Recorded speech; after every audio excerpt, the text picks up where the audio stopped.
Now, this was class, and we were starting this lesson 6 on virtual business on making the plunge name, location, form of business.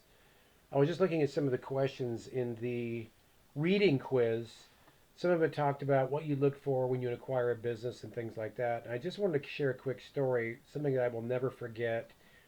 I was working for a company called highspeed.com here in Walla Walla. We were a telecommunications um, broadband wireless internet provider operating in, at one point, we were operating in 9 states. And I was sitting in my office one afternoon, and our CEO, Kyle Mussman, he's the one that actually rebuilt essentially the Marcus Whitman Hotel. Kyle walked through our offices and said, "Hey, Reardon, what are you doing tomorrow?" I'm like, "Well, I'm not really sure." He goes, I said, "I'm going to be here, right?" He goes, "No," he said, "when you go home tonight, pack your bags, pack a bag for one night overnight, and meet out at the hangar." And the hangar was out at the Walla Walla Airport, just beyond the Walla Walla terminal, clear to the east over there. The far last building was where our company plane was stored. He said, "Be at the hangar at 6 in the morning." No further explanation, no information. Nobody knew anything in the office. He said, "Just be there." I'm like, "Okay." He didn't give any other information. And so I packed an overnight bag, drove down there. It was still dark when I got there early in the morning. I think it was in April. And, you know, jumped in there, and a bunch of other guys were there to meet me. And we jumped in the plane. And it was a Pilatus. It was a Swedish built plane. It was a single turboprop engine. And it went pretty fast. And we're flying, and we're flying west. Okay. And we're flying over the Columbia River. Okay. No information. Didn't say anything. We landed in Vancouver, just, across the river from Portland. And still no explanation. We get out of the car, get out of the plane.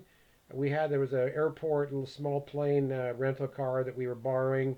And we're driving through the city, through our bags in the back, of course, driving through the city, and still no explanation. And finally, Kyle, who's in the front seat, turns around to three of us and says, "So, I suppose you're wondering what you're doing here today."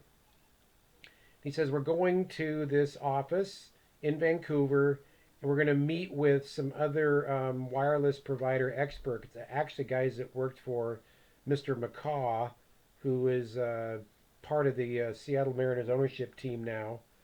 Actually, McCaw, John, it's McGraw or McCaw, I forget what it is, but anyway, um, and you're going to get with these guys, and we're going to kick the tires or look at potentially acquiring a telecommunications company in Hawaii for like $20 million."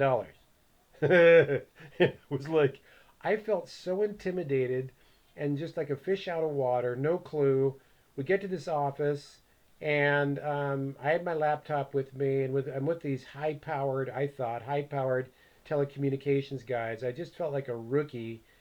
But I started getting into their financial statements. I just started looking at things and started taking notes, running some ratios, um, gathering some information that I thought might be helpful to someone that's acquiring this business. I just made note of some few things that I thought was unusual. I looked at some things that I thought were positive, and I found some things that, like maybe there's some expenses I questioned, or some liabilities they had on the books, or I always look for like unresolved issues in the financial statements too. Like, this never got solved, and it's kind of hanging there. Anyway, we were there all day, um, spent the night, got up the next day. I think we spent another half day there the next day, and felt like in 24 to 36 hours I grew professionally like I couldn't believe. Like, this crazy experience was like clandestine, secret, cloak and dagger. Don't tell anybody what we're doing.